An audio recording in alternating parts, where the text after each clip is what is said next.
Já pode vir aqui, Paulo On, galera. Recebam Paulo On. Isso. Gente, para quem quiser baixar os slides, né, é seu momento.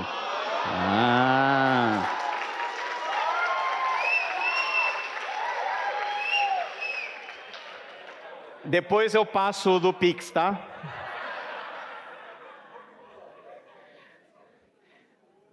Então, 10 segundos aí. Joia. Gente, boa tarde a todos. É um prazer imenso estar aqui com vocês, especialmente no BT Day. Acho que é a primeira vez que eu falo no BT Day, né? E um tema tão especial e importante, que é o tema do apóstolo Paulo. Estamos falando de uma pessoa, mas também de toda a teologia que envolve essa pessoa e a relação entre o que a pessoa vive e o que a pessoa pensa é algo que nós não podemos separar e nós não devemos separar nunca. O tema que eu proponho brevemente conversar com vocês é a respeito da conversão.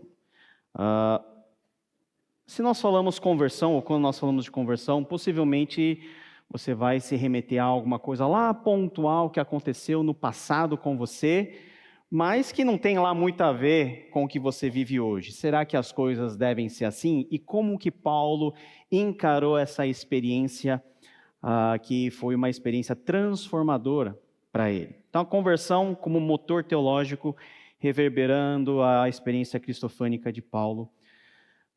E para isso nós vamos ler um texto, que é um texto muito bonito, que é o texto da conversão de Paulo em Atos capítulo 9, versículo 1 a 6, que diz assim: Enquanto isso, Saulo ainda inspirava ameaças de morte contra os discípulos do Senhor.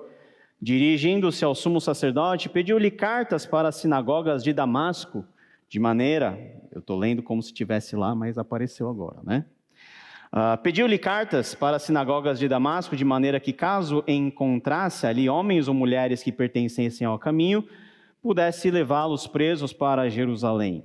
Em sua viagem, quando se aproximava de Damasco, de repente brilhou ao seu redor uma luz vinda do céu. Ele caiu por terra e ouviu uma voz que lhe dizia: Saulo, Saulo, por que você me persegue? Saulo perguntou: Quem és tu, Senhor? Ele respondeu: Eu sou Jesus, a quem você persegue.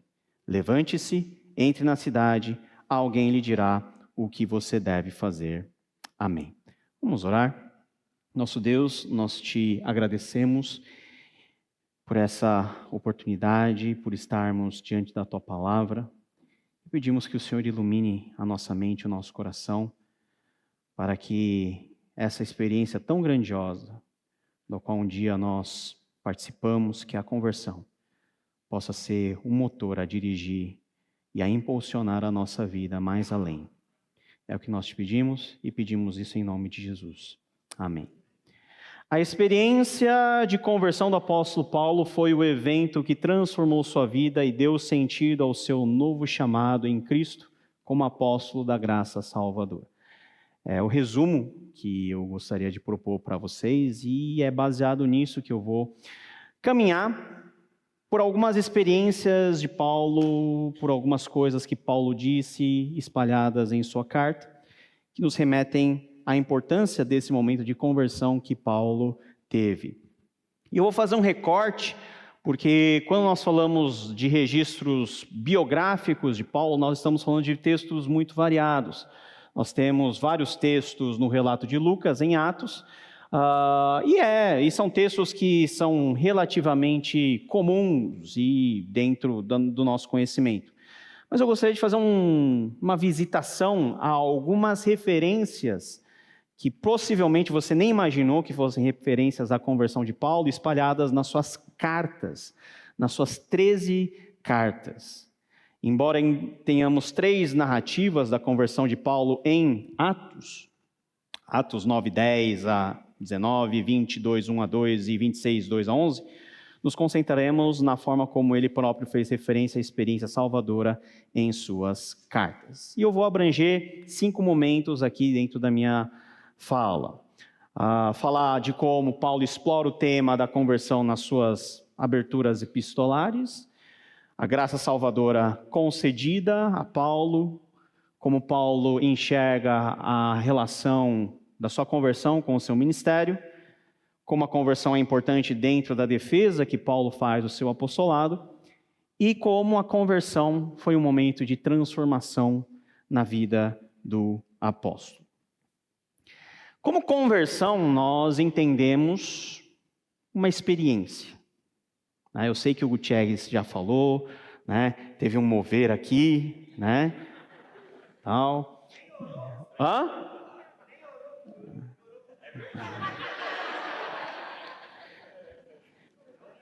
Então, o presbiteriano geralmente vem depois, para dar uma organizada nas ideias.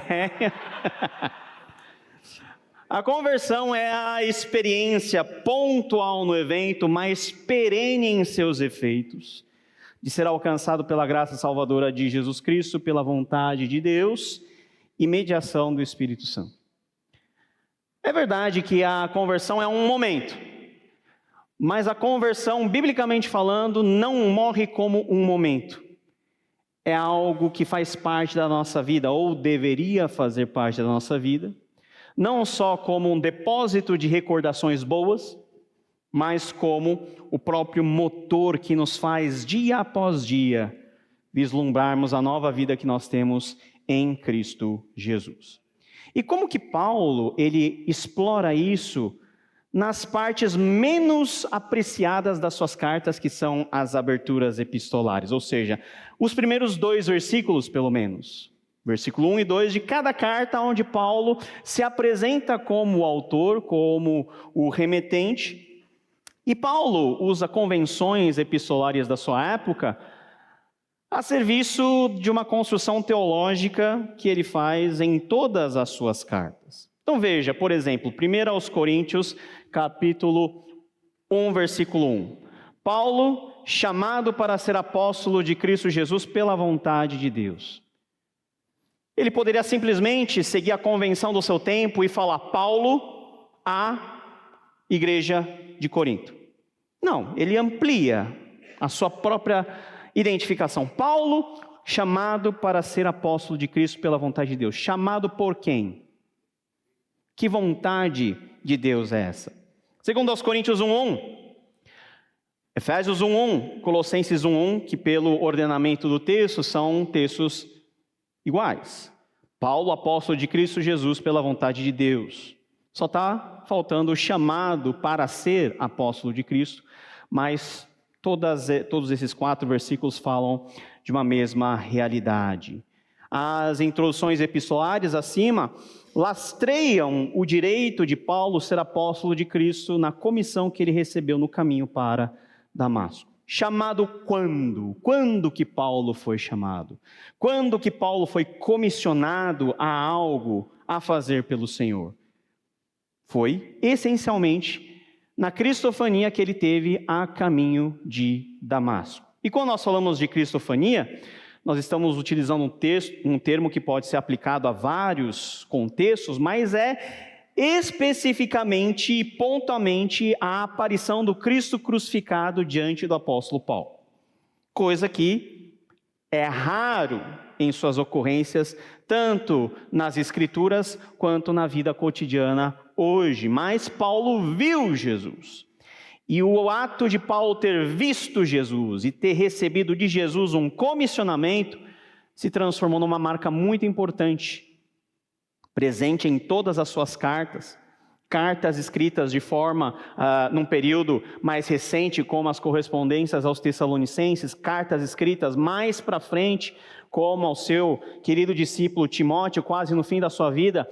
Todas essas décadas são permeadas pela lembrança viva daquele chamado que um dia Paulo recebeu a caminho de Damasco. Outras formas de nós vermos, Romanos 1:1, Paulo, servo de Cristo Jesus, chamado para ser apóstolo, separado para o Evangelho de Deus. A apresentação que Paulo faz sobre si, a introdução aos Romanos é a maior entre todas as epístolas, e fica claro que Paulo foi chamado para ser apóstolo com a finalidade de pregar o Evangelho, e aí está o sentido de ser separado para o Evangelho de Deus.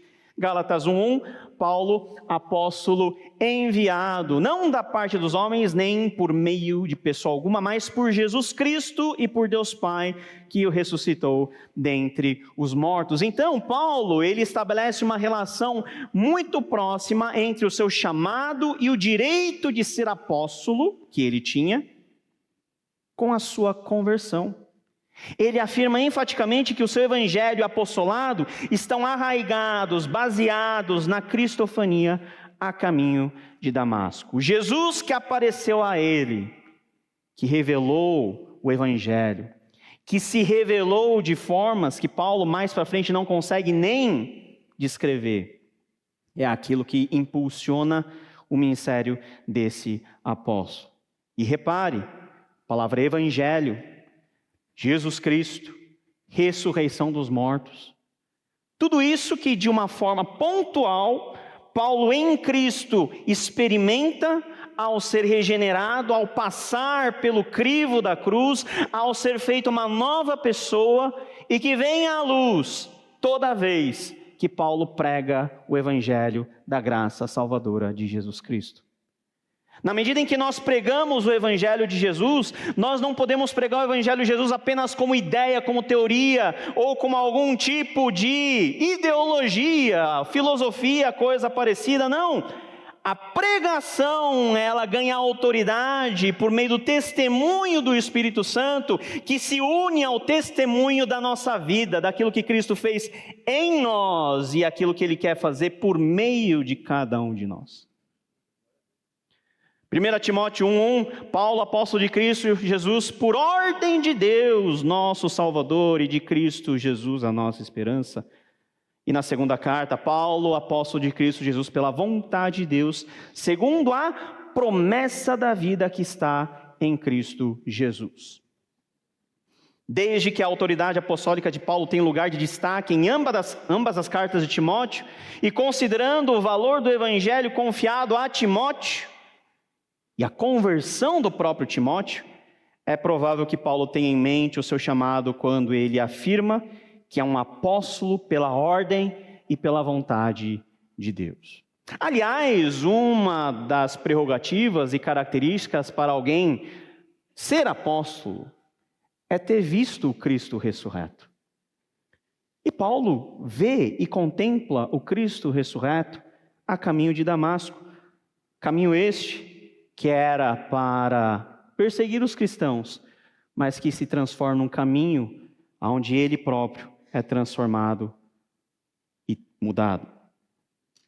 As aberturas epistolares, com exceção de Filipenses e 1ª, 2ª Tessalonicenses e Tito, explicitamente se referem ao chamado de Paulo, e fazendo isso elas relembram seus ouvintes e leitores que aquele que escreve recebeu o seu evangelho de ofício como apóstolo de Jesus Cristo a partir do seu chamado, de acordo com a vontade de Deus. Numa época em que a autoridade de Paulo, o seu direito como apóstolo eram todos os dias, de alguma maneira, contestados, Paulo, ele coloca a sua posição de autoridade na igreja justamente por esse encontro pessoal que transformou a sua vida, que nós chamamos de conversão.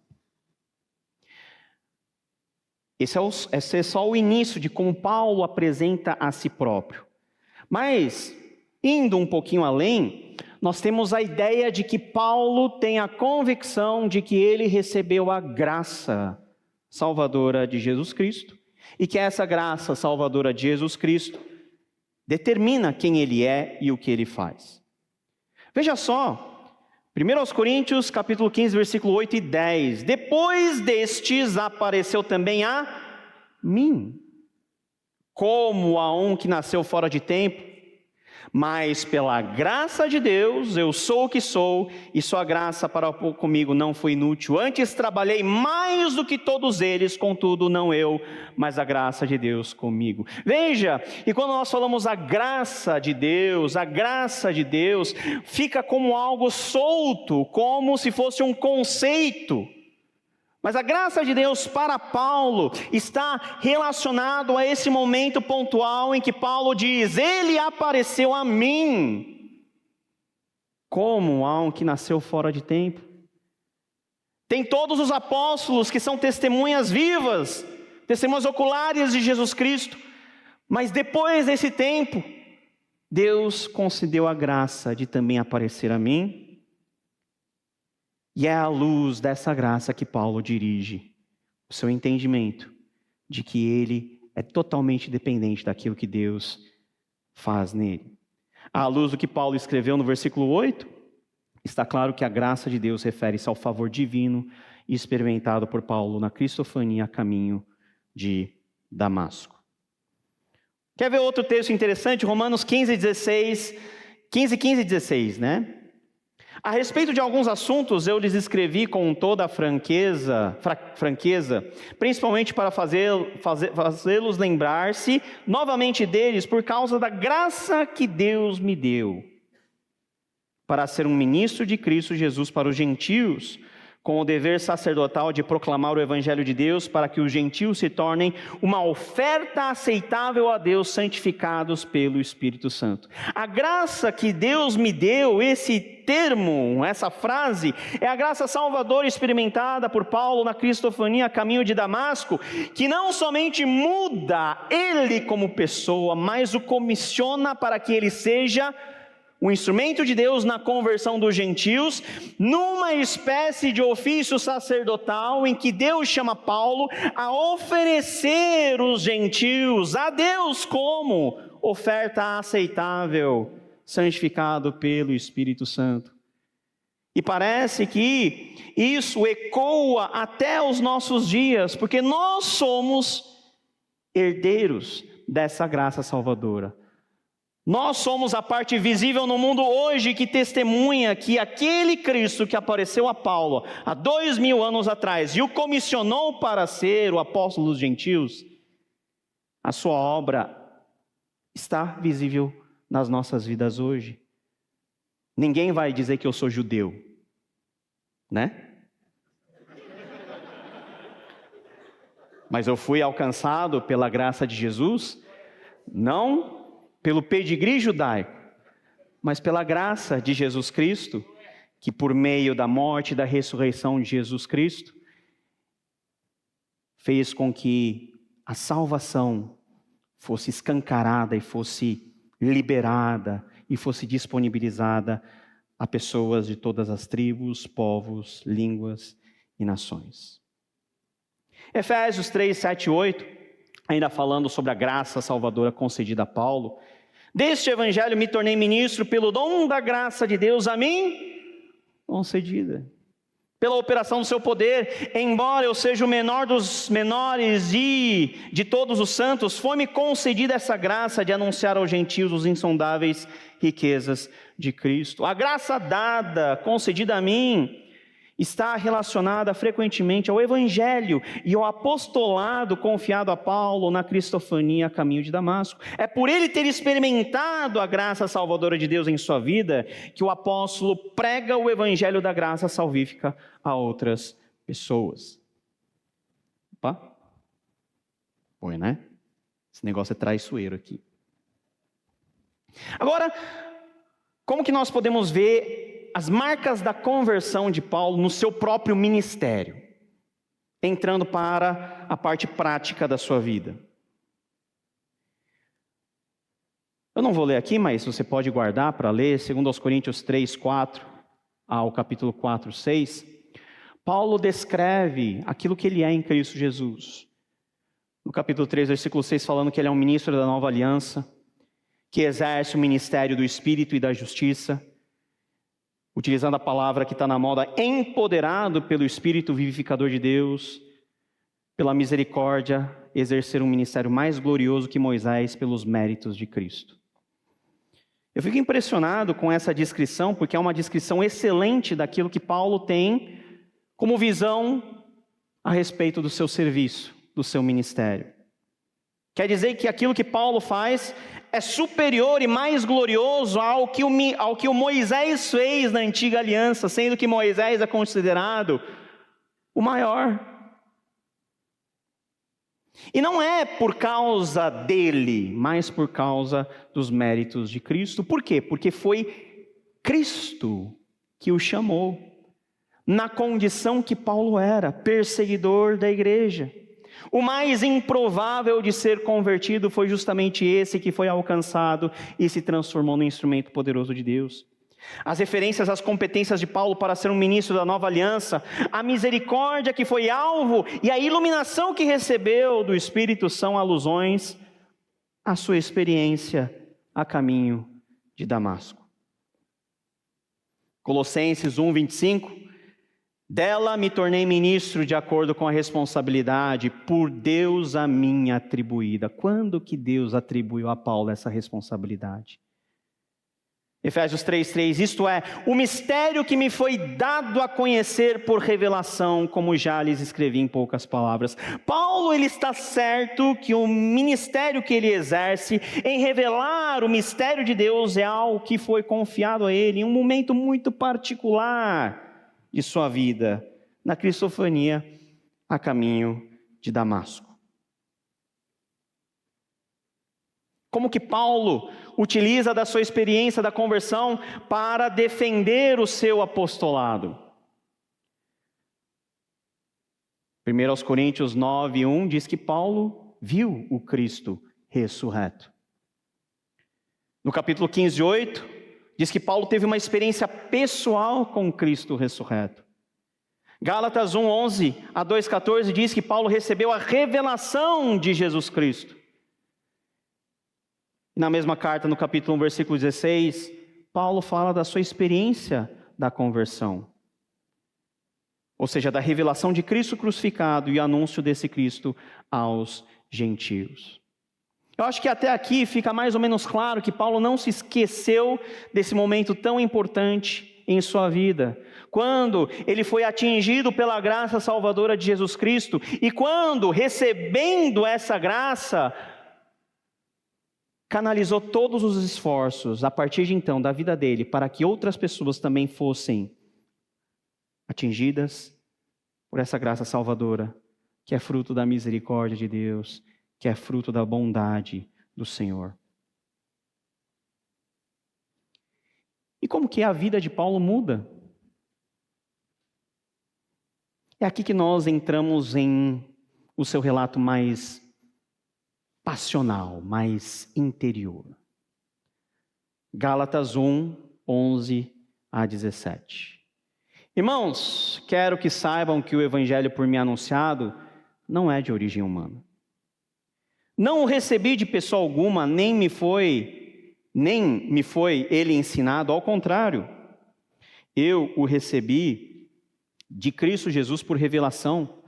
Vocês ouviram qual foi o meu procedimento no judaísmo, como perseguia com violência a igreja de Deus, procurando destruí-la. No judaísmo eu superava a maioria dos judeus da minha idade e era extremamente zeloso na tradição dos meus antepassados.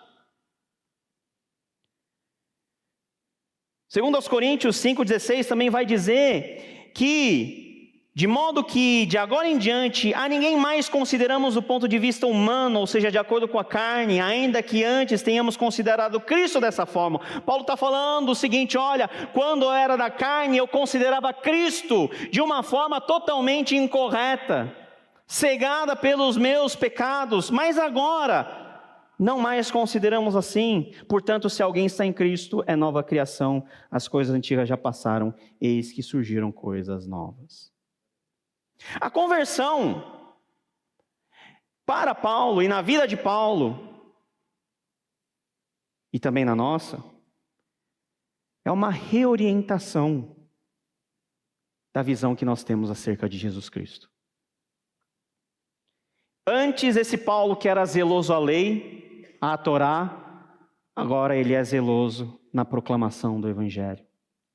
Antes, esse Paulo que considerava que os seus distintivos como judeu eram coisas realmente importantes e essenciais, agora metralha completamente até a necessidade da circuncisão, que é algo tão valoroso para os judeus, dizendo que a circuncisão verdadeira não é na carne que se faz, mas é no coração que se experimenta. A conversão é uma experiência reorientadora. A antiga carne, ela é refeita como nova criação. A guinada aconteceu por causa da cristofania a caminho de Damasco.